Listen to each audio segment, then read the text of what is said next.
Mais um programa Brasil Agora, seu programa de tarde. Já embarquei aqui sem querer no toque do meu microfone aqui que eu estava ajeitando. Embarquei aqui Fernando Horta, que já estava na sala de espera. Boa tarde, Fernando, tudo bem?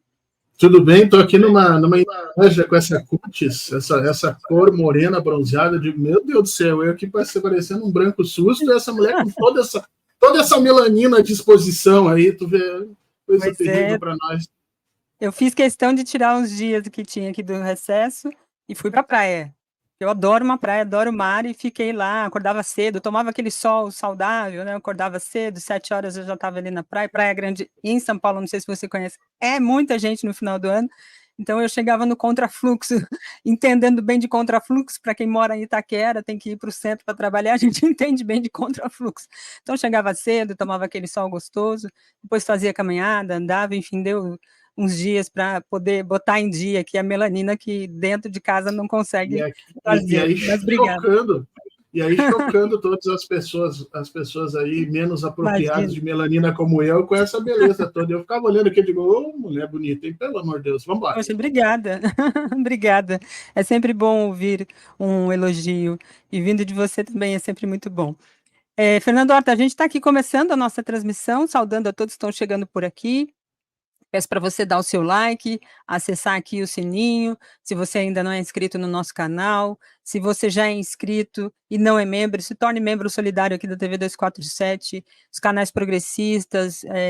O 247 cumpre um papel importante nesse caminho que é tortuoso, né, para a democracia, e traz aqui cotidianamente pessoas como o Fernando Horta. Tem jornalistas aqui que ao longo da sua trajetória também optaram por fazer uma comunicação que tivesse um compromisso, tivesse lado, né? Porque todas as mídias têm lado, né? Mas quem está do lado do povo, quem está do lado da democracia, é aí que se diferencia. A gente vai até tratar um pouco disso aqui com o Horta sobre um editorial aí do Estadão.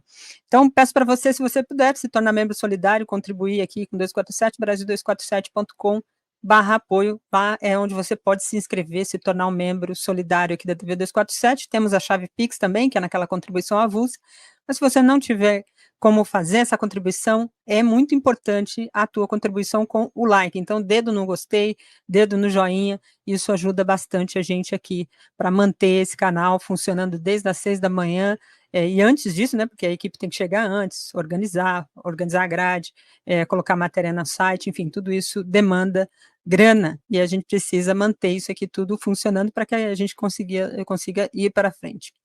Horta, eu botei aqui o nosso título do programa de hoje, falando um pouco sobre essas declarações. Desde o final de semana, Bolsonaro deu uma declaração lá, falando sobre a fala, uma entrevista do Valdemar da Costa Neto, em que ele solta elogios, rasga elogios, que ele já fez isso outras vezes. O Valdemar fica ali com os 2 pés na canoa já faz bastante tempo. Ora ele é aquele bolsonarista que ataca e critica, é a oposição, ora ele fala, não, mas o Lula, e aí vem lá com as características que são evidentes, né, do presidente Lula, sua capacidade, seu compromisso com o Brasil, etc.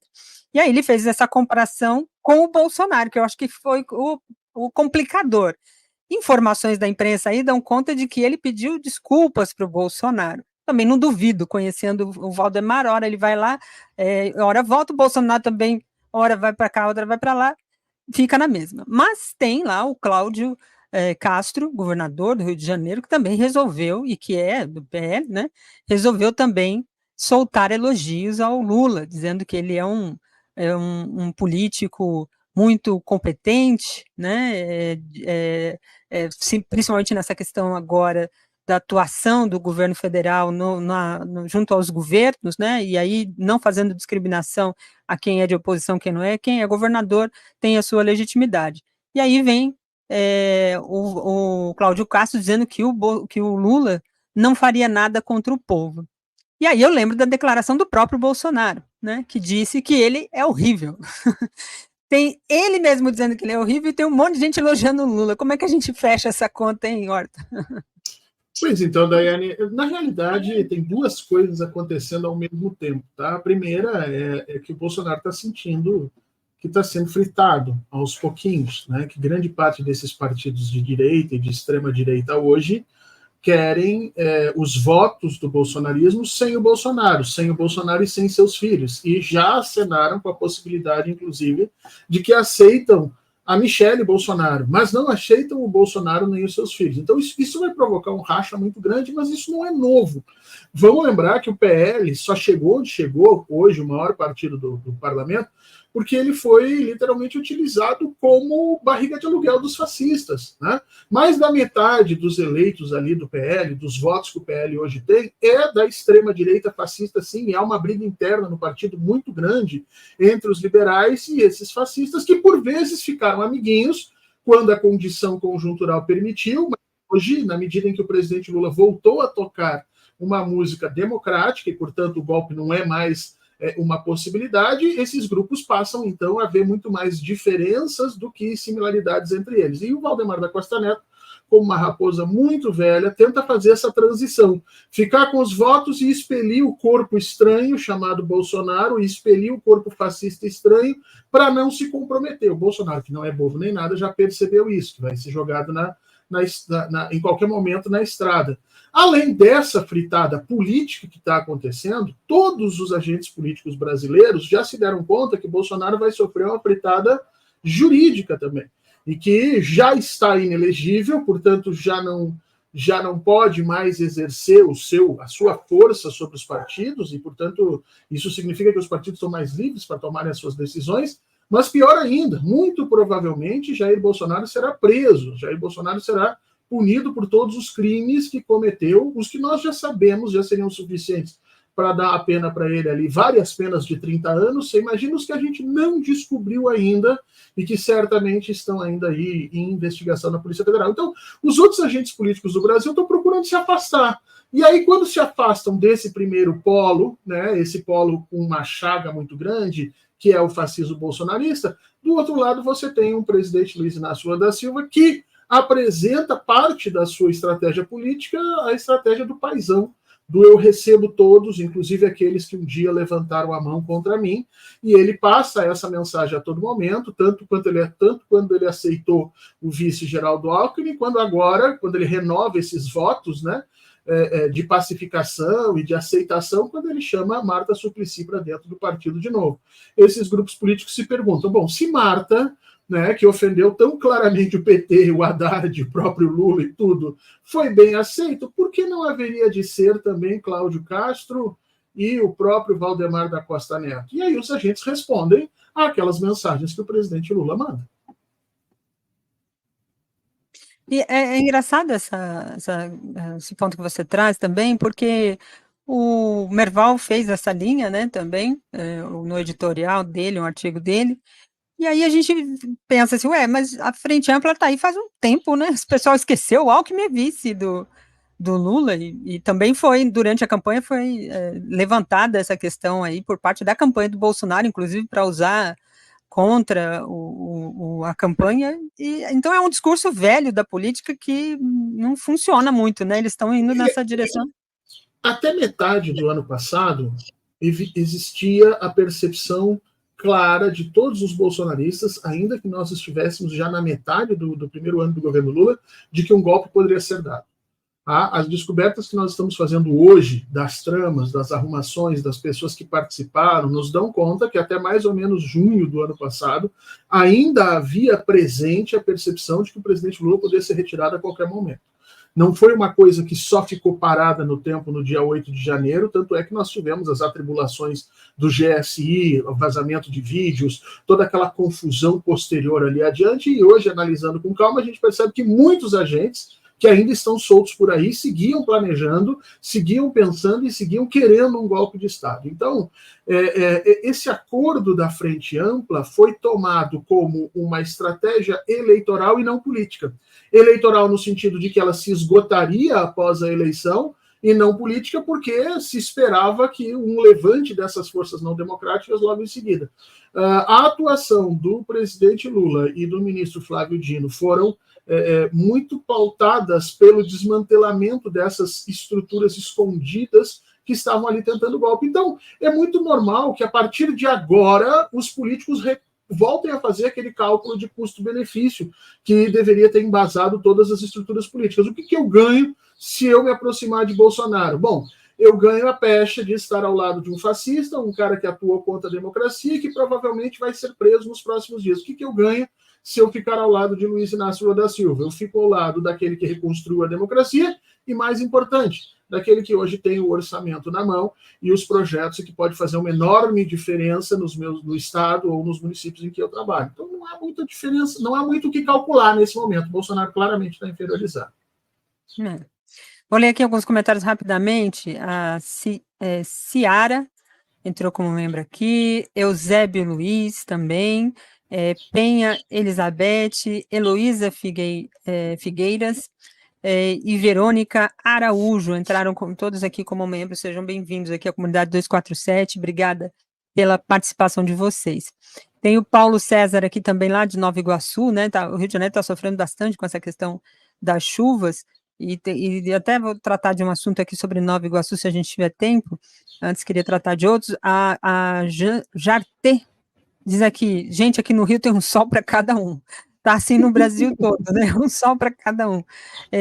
A Sônia Barbosa comenta aqui, boa tarde, Dai, Horta. Horta, eu não vejo a hora de ver o inominável enjaulado.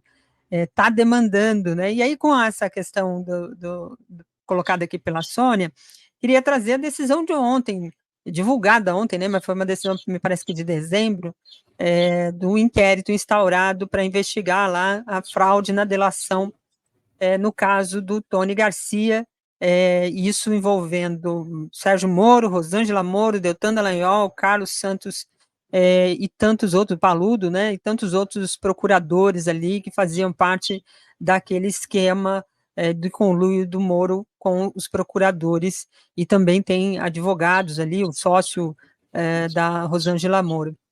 Como é que você viu essa decisão de ontem? É um passo importante, mas tem muitos flancos ainda, né, fechados ali, a questão o fato do TRF4, do própria vara, da 13ª Vara, não tem emitido os documentos solicitados, o processo solicitado que o Tony Garcia apresenta como prova. O Supremo pediu por 2 vezes, a Procuradoria pediu e não foi enviado, né? Daiane, tu és advogada e certamente sabe desse assunto muito melhor que eu, mas se a gente for analisar a Lava Jato como um todo, em cada uma das suas ações, desde o início, nós vamos ficar impressionados com a quantidade de ilegalidades que eram cometidas. Primeiro, eram chamadas de micro-ilegalidades, que eram pequenos avanços que o Moro fazia, né, na sua condição de juiz, ora demandando da Polícia Federal determinadas ações, ora acertando com figuras que iam depor, que eles falassem isso, aquilo outro, às vezes em conluio com o próprio Ministério Público, e tudo isso, e esse é o ponto que a gente tem que tratar, tudo isso foi simplesmente ignorado por toda a pirâmide de justiça brasileira. E eu digo pirâmide, porque você sabe muito bem que nós temos uma base de juízes de primeiro grau bastante grande, e depois isso vai diminuindo até chegar nos 11 do STF, que ficam lá sentadinhos e que tem por função chancelar ou não todas essas práticas que vêm de baixo. O que me preocupa em todas essas decisões que nós estamos vendo do STF é que me parece que tem uma percepção clara por trás de todas elas. Há a tentativa de criminalizar esses agentes menores e salvar a pele dessas figuras maiores, como os próprios desembargadores do TRF4, o presidente do TRF4, que teve uma postura tão venal, ou talvez mais até do que o próprio Moro, e também figuras do próprio STF, que chancelaram isso tudo durante pelo menos 6 anos, sem discussão nenhuma. Não houvesse a sociedade se mobilizado e usado meios que eram considerados, inclusive, ilegais na época, como vazamento de coisas, invasão de dispositivos eletrônicos de juiz e de procuradores, não fosse essas ilegalidades, isso teria se mantido inteira, essas decisões e essas ilegalidades da Lava Jato. Então, o que nós, sociedade, temos que entender e perguntar é o seguinte: muito bem, Moro nós já sabemos que é uma figura perversa, ele e os procuradores nós já sabemos que fizeram o que fizeram, mas eu quero saber dos mandantes, como a gente está falando aí no golpe de 8, né? Nós vamos olhar a mesma coisa mas agora eu quero saber dos mandantes, eu quero saber quem é que chancelou na parte de cima, porque eu quero saber, inclusive, o que levou o ministro do STF a tomar uma decisão, como várias foram tomadas pelo Barroso, pelo Fachin e tantos outros ali, de chancelar aqueles absurdos completos, porque, Daiane, isso é uma coisa que aconteceu no Brasil, é que todos os advogados que litigaram dentro da Lava Jato, aqueles que estavam defendendo os réus, apontavam exatamente as mesmas coisas, e não foi no último ano. Foi nos últimos 6 anos da operação, todo mundo dizia aquilo. Por que o STF fechou os olhos? A impressão que eu tenho, Daiane, é que eles querem colocar o Moro como o grande mal, alguns procuradores e safar todos os outros nesse processo todo, porque disso implica também a possibilidade de não mudar absolutamente nada no judiciário, o que nós, sociedade brasileira, não podemos aceitar. É preciso que o judiciário se dobre sobre si mesmo e crie regras para que isso nunca mais aconteça, para que o Sérgio Moro e o Dantan Dallagnol não possam acontecer de novo e para que a Lava Jato não possa fazer os males que fez. Porque, no mínimo, nós temos 350 mil mortos na pandemia que podem sim ser tributados às ações do Bolsonaro, e as ações do Bolsonaro só foram possíveis porque a Lava Jato proibiu o presidente Luiz Inácio Lula da Silva de ser candidato naquele momento. Bem lembrado. Horta, vou subir aqui uma matéria que publicamos há pouco no nosso site, de uma entrevista do José Dirceu falando sobre essa conjuntura. Diz aqui o José Dirceu, a direita está ganhando a disputa político-cultural no Brasil, e ele defende aí a atualização do PT. O ex-ministro da Casa Civil, né, no governo Lula, ainda saiu em defesa do ministro da Fazenda, Fernando Haddad, criticado, aliás, por alas aí do partido, né? É quase uma covardia não dar apoio total a ele, disse aqui o Zé Dirceu. Vou descer aqui para a gente ler a declaração do Zé Dirceu. Ele diz o seguinte, nas aspas aqui, ó: se nós analisarmos a situação da direita, não é só parlamentar e eleitoral, também diretório, territórios e militância, PP, PR, PL, PSD, União Brasil, eles estão ficando fortes. Hoje, o Brasil está muito politizado e em disputa político-cultural, e a direita está ganhando, afirma aqui o Zé Dirceu. Como é que você vê essa fala dele, hein, Horta?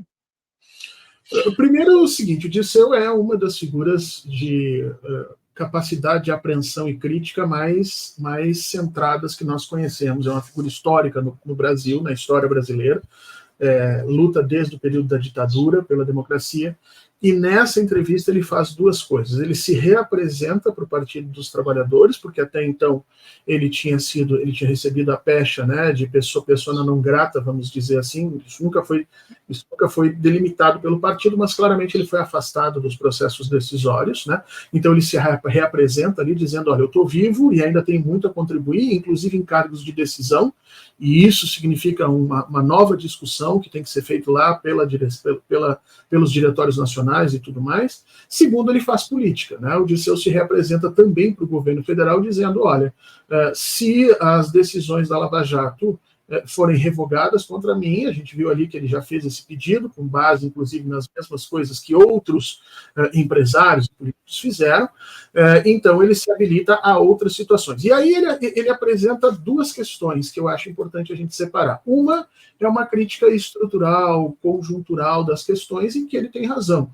Nós estamos perdendo, sim, essa luta ideológica na sociedade brasileira, e muito porque o Partido dos Trabalhadores continua sendo um partido de secretariados, um partido de gabinetes, um partido de cargos, e não um partido de diretórios de massa e ação popular e formação de base. E eu sei disso porque nós vemos essa situação. Para a gente conseguir aprovar uma ação de base é uma desgraça, para conseguir apoio para engatar fulano ou beltrano em determinados cargos é super simples. Então, o partido escolhe a sua forma de ação, no meu entendimento, equivocada, e o Dirceu apresenta isso de forma muito evidente ali. O segundo problema é que o Dirceu pretende se unir às forças que estão hoje no comando, e por isso que ele poupa o Fernando Haddad, dizendo, veja, ele não entra no mérito se a política do Fernando Haddad está correta ou não.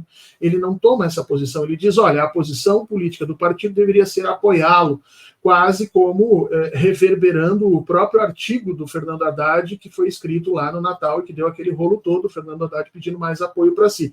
Então, o Dirceu está fazendo política na sua acepção mais dura da palavra, está se reapresentando para o mundo e dizendo, olha, eu tenho muito a contribuir, eu estou do lado daqueles que estão com poder.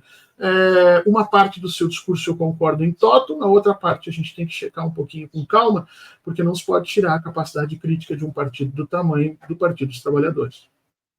Tem muito caldo aí. O Zé, como destacou o Fernando Horta aqui, tem um capital acumulado, né, de entendimento, de compreensão da política, e é um quadro, de fato, como poucos no Brasil.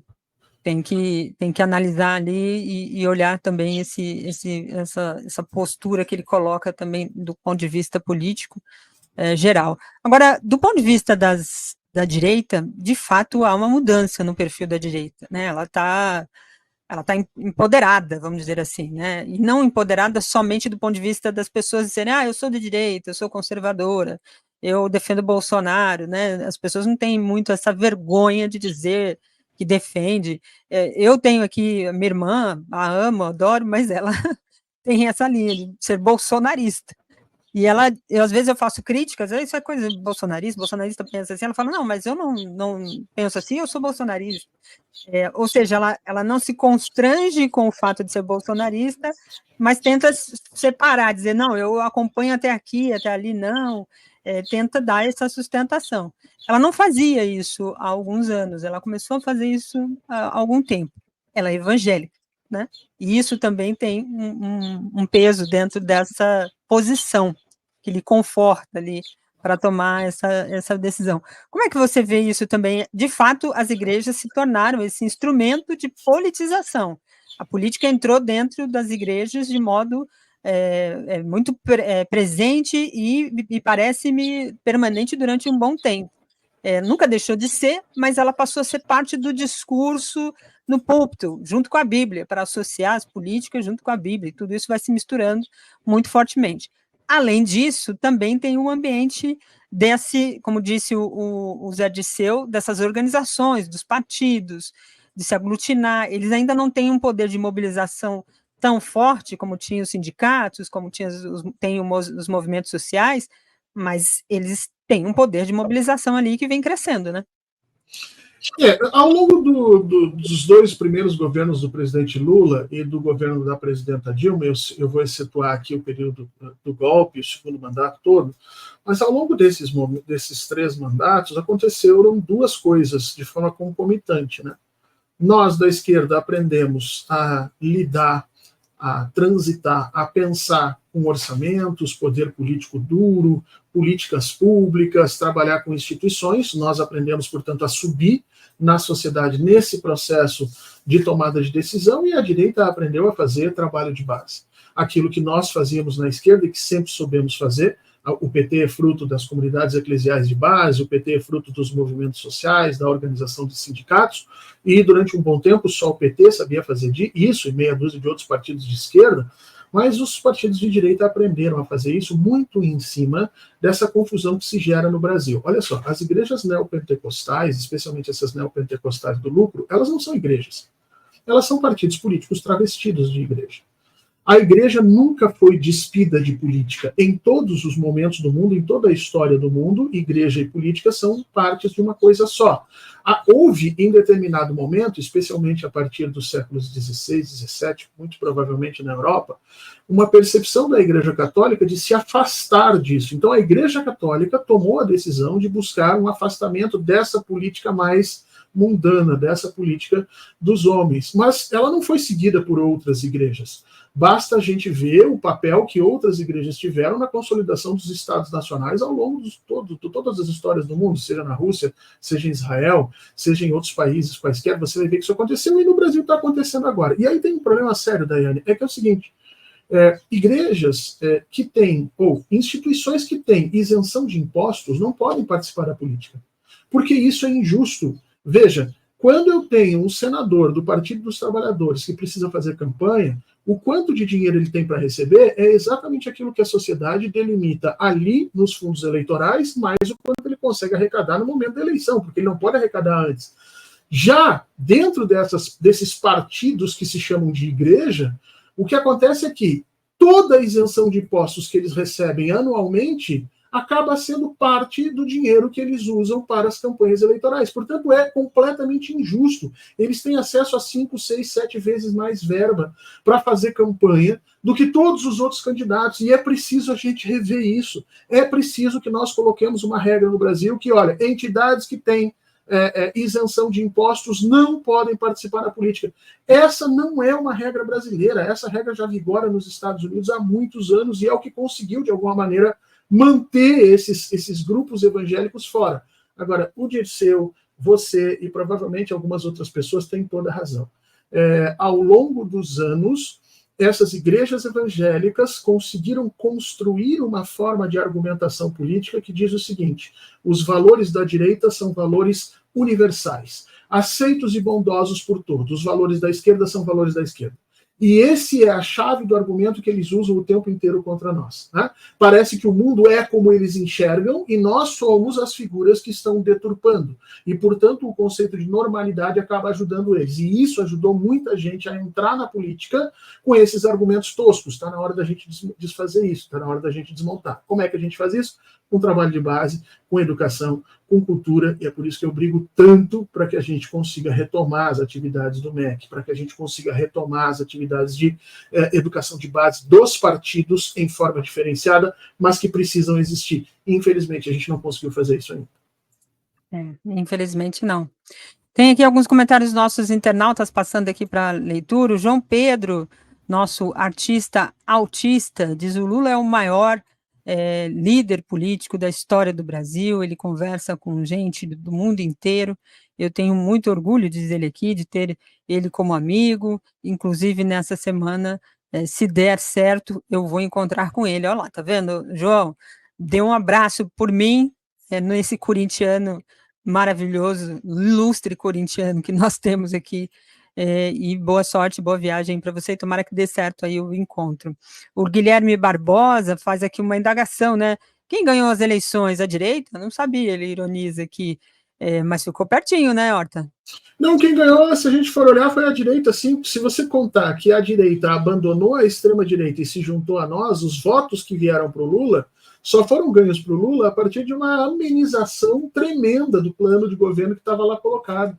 Então, assim, foi a inabilidade do Bolsonaro de trazer esses votos. Então, a gente não pode dividir o Brasil em esquerda e direita simplesmente. A gente tem que contar os votos e ver que o Lula só consegue ganhar porque amenizou seu discurso e trouxe uma direita liberal para o lado dele e que está governando com a gente nesse momento. Então, não dá para fazer esse cálculo, achar que a gente pode mandar simplesmente porque estamos na esquerda, porque os votos não eram para nós.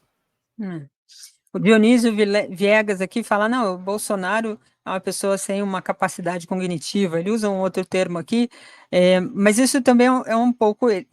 O Bolsonaro é uma pessoa ignorante, tem várias questões que a gente pode classificar ali como objetos do seu comportamento, mas ele tem a sua capacidade de inteligência, né, Horta? Não é isso. Nós né? hoje entendemos inteligência não mais como se entendia lá na década de 80 e 90. Ainda tem gente usando a ideia do coeficiente de inteligência, como se inteligência fosse um todo e que você pudesse medir. Nós não entendemos mais assim. Nós temos inteligências. Nós temos pessoas que são completamente inaptas para determinadas coisas e geniais para outras, né? Bolsonaro é uma dessas. Bolsonaro é realmente um ignorante e uma pessoa muito incapacitada para 90% das questões de sobrevivência no mundo. Mas ele tem um entendimento epidérmico de política muito grande mesmo, que eu vi em algumas outras pessoas, uma delas é o presidente Lula.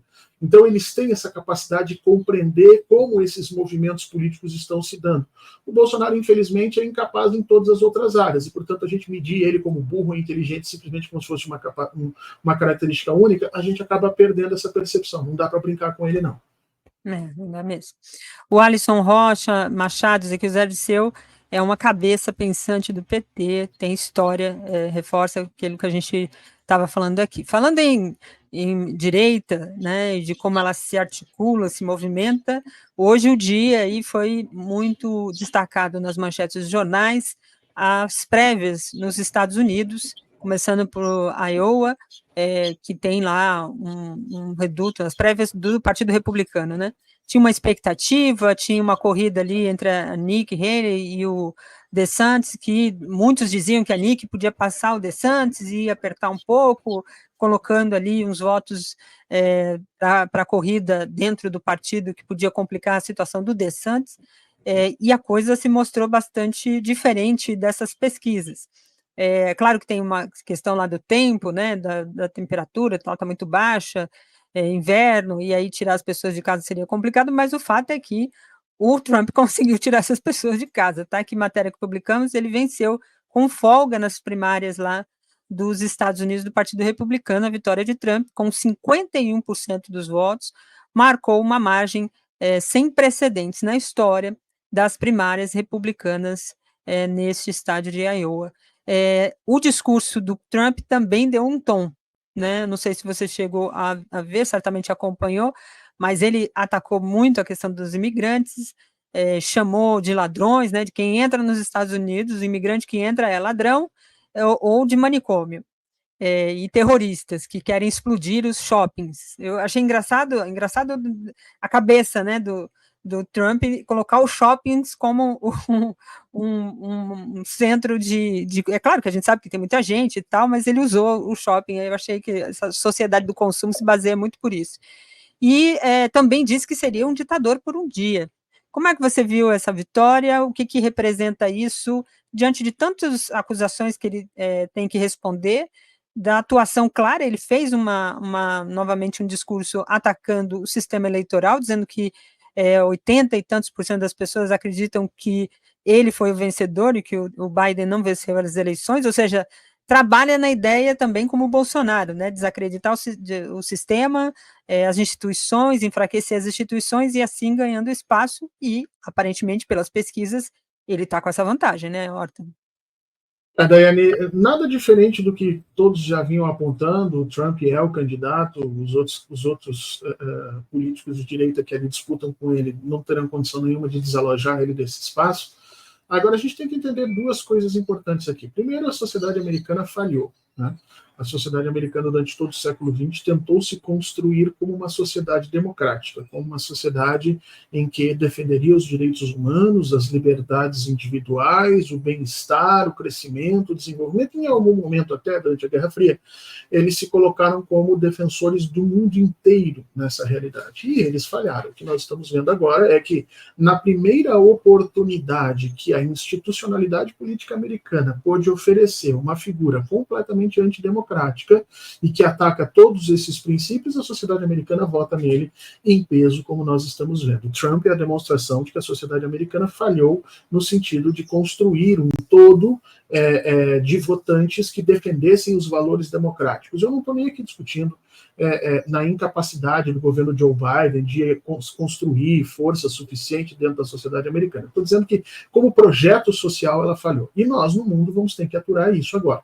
Vamos ter que aturar uma sociedade super militarizada, com uma quantidade brutal de riqueza e nenhum apreço pela estrutura democrática, como nós entendemos. Os norte-americanos, especialmente o Trump, têm apreços exclusivamente pelas liberdades deles, as liberdades dos outros que se exploda. E isso não é democracia.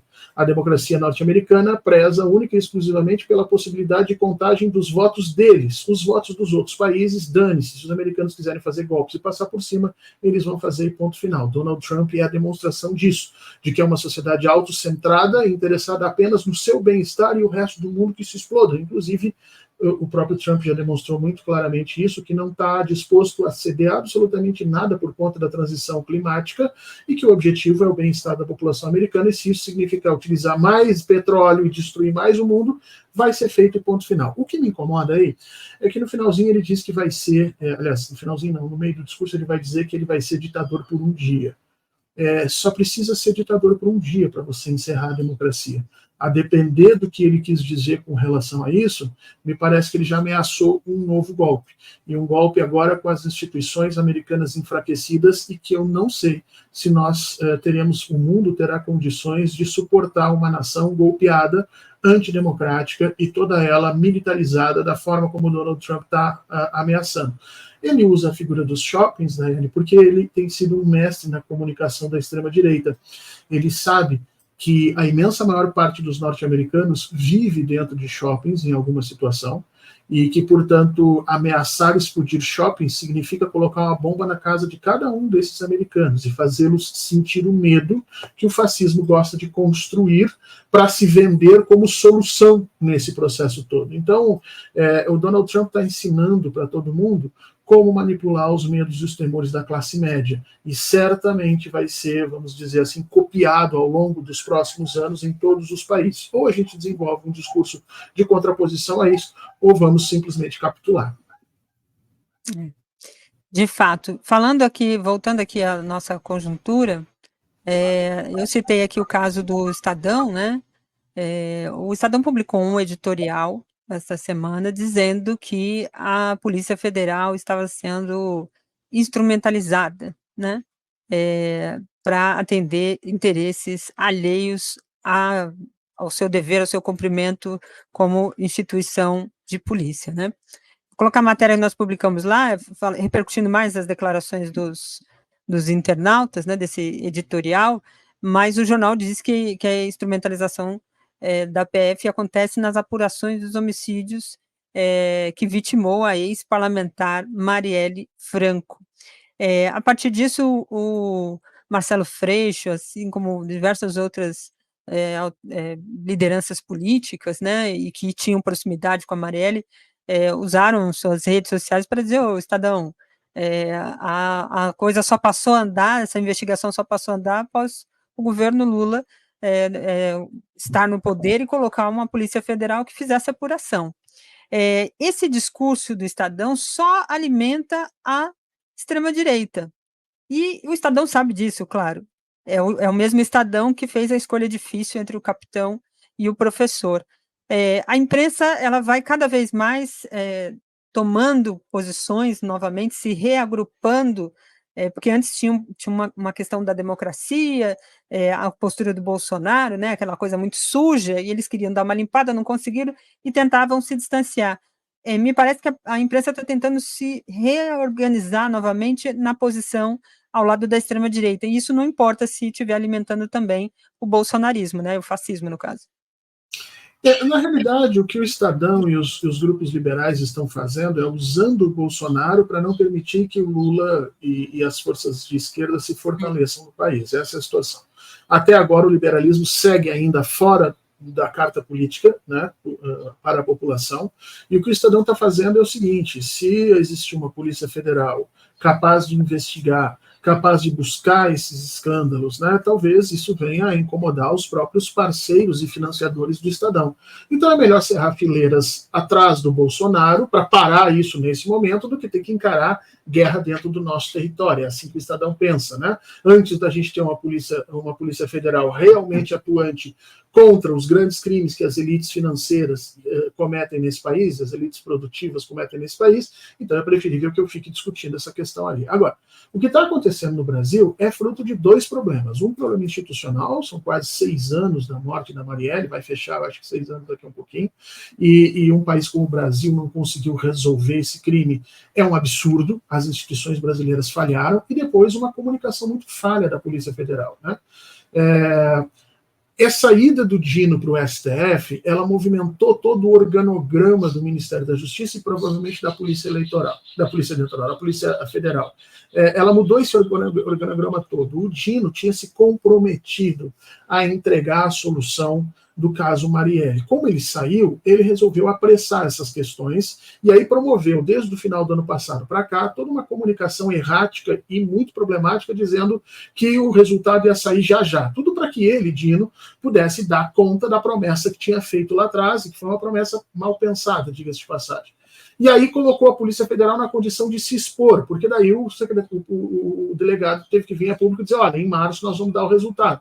E é isso que de alguma forma incomodou. Como assim em março a gente vai dar o resultado? Ou isso já se tem, ou isso é impessoal, ou isso não depende de prazo, ou nós estamos aí, de alguma maneira, atribulando as coisas e colocando a carroça na frente dos bois. A comunicação da Polícia Federal tem que ser diferente da comunicação do Ministério da Justiça. A Polícia Federal não pode participar desses momentos de tempos políticos de um ou outro. Ela precisa trabalhar o máximo possível dentro dessa neutralidade. E eu acho que foi isso que atrapalhou demais essa situação. Já deveríamos ter resolvido o caso Marielle. Em não resolvendo, ele não pode ficar como refém de promessas de fulano ou de Beltrano. Tem que ser um trabalho institucional. Até porque o caso Marielle é um dos tantos casos não resolvidos no Brasil de ataques a militantes, líderes de partido, membros de movimentos sociais que ocorreram durante o governo Bolsonaro. Deixa eu dar um dado para as pessoas que talvez não saibam. Durante o governo Bolsonaro, um líder político, um militante de movimento social, foi assassinado por semana durante todo o governo Bolsonaro. Então, a gente precisa também verificar esses outros, e Marielle é emblemático. O Estadão grita porque sabe que se a Polícia Federal se tornar independente e forte, certamente ela vai atrás de determinados crimes que hoje beneficiam, inclusive, os apoiadores do Estadão.